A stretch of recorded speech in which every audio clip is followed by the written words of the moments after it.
I bet a lot of people advise women to walk out of their marriage because their husband cheated or their husband is cheating. It's kind of very absurd to me because a lot of you ladies, can you look me in the eyes and tell me why they were dating that man? You never saw signs that he cheats, or you never knew he was a cheat. Now you got into the marriage, you want to walk out of the marriage. For who? Me or someone else? Who?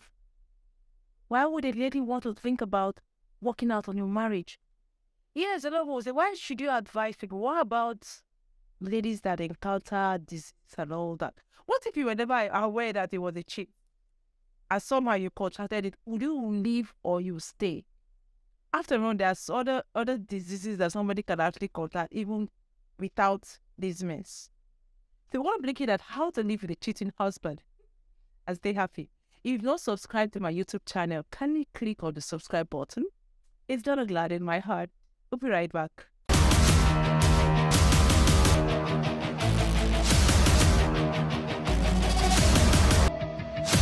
Yeah, welcome back. So I'm going to be teaching you how to live with a cheating husband. I am not encouraging cheating. I do not subscribe to that. I don't encourage it. But when you find yourself in that situation, you learn to live with it because marriage is something you work. Okay? You work it out.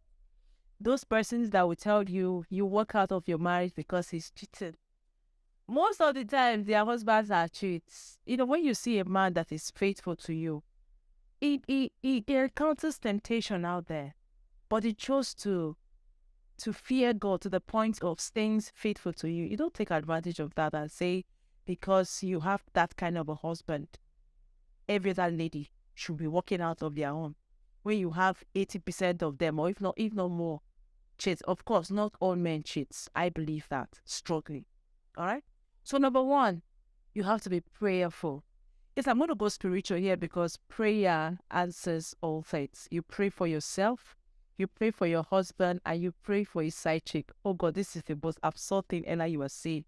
Yeah, the Bible says, pray for all things. In everything, give thanks. The Bible didn't say in everything except marriage in like this. No. In everything you give thanks. You pray to God. God answers prayer. So you pray for your husband because your prayer will make things happen. You make things happen in the spiritual realm. And once you're able to conquer in the spirit, you conquer in the flesh. You discover certain things will just be happening to the man that is side chick. He said this 5 minutes pleasure transfers, hitting out and catching for. It's just a 5 minutes pleasure, nothing more. It comes back to you. So I should be tolerating nonsense. Why would I do that? No, calm down. Take it easy. If you want to stay safe, you want to stay happy and not get to the point of hurting yourself, you need to stay in the place of prayer to conquer here. Then secondly, never confront your husband. Never over a side chick. That's the height of disrespect. Really? Disrespect? It's not disrespect for him to cheat on me.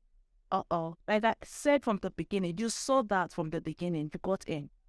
Let's be honest, as some of you that is looking at this, even yelling, you once dated a married man. You once had a carnal knowledge with a married man when you were single before you even came to Christ.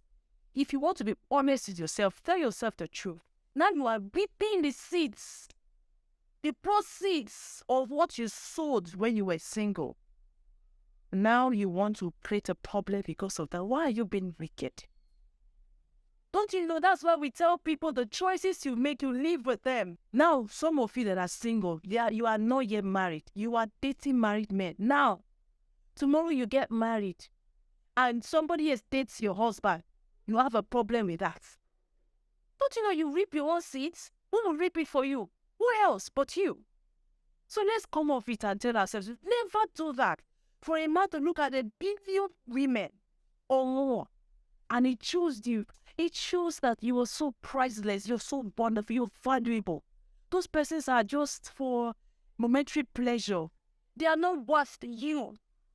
So it's a letdown on your marriage to fight your husband over a side chick. You're trying to tell him that he didn't make the best choice. The lady out there should have been better. That's what you're trying to say. That is the height of disrespect. Never do that. Say, but me, I also get tempted, but I don't. Forget you. Take yourself out of it. The Bible says, prefer others. Don't be selfish.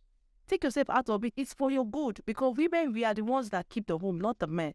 All right? Then thirdly, never fight a side chick. Never try fighting a side chick. It's a slap on your personality. It's a slap on your status. It's a slap on your marriage. Do you know what you're telling the side chick? I'm not worth you. As in, I can't measure up to you. You're telling her she's more than you 1 billion times, whereas you are more. Never do that. It's a letdown on your marriage and your personality. Never try it. Okay? Try as much as you can. What if I come across, what if someone that is close to me and I come across them? Then you show them love. Show them love. I've seen cases where a woman was so good to a particular side chick, and the side chick looked at the husband and said, I actually advised her anyway. She said, I don't know how to pretend. And this is not pretense. You are saving your home. Don't let anybody deceive you. You are saving your home. And the lady was like, I cannot do it. Everybody's not like you. I said, no, you can. I did pick up the stairs. Okay? And you know when the side chick came to her and told her, I was like, but I'm really sorry. I apologize to her that she's too good to her.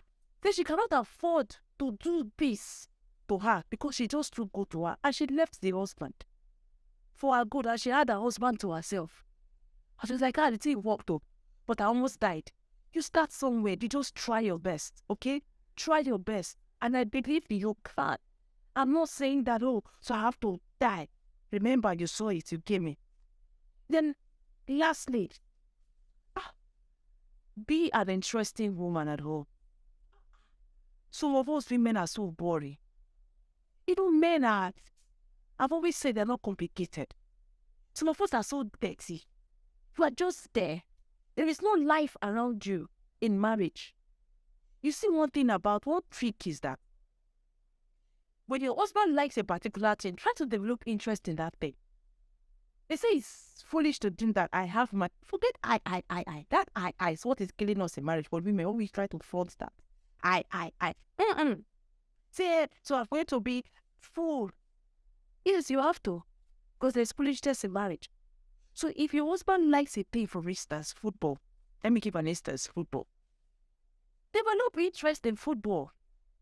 In the things that he does. If you want him to yourself, I'm teaching you, if you want him to yourself, those things that he likes a particular drink. What's wrong with you buying it and having a candlelight dinner and having these things, those things that attracts him outside?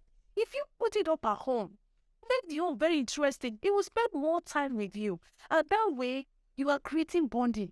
If he likes game, go and buy him the best game. Then get yourself interested in it. Sometimes at leisure hours, you could join it to do these things. Be interesting. Be wonderful. Because if you do that, you are creating bonding with him.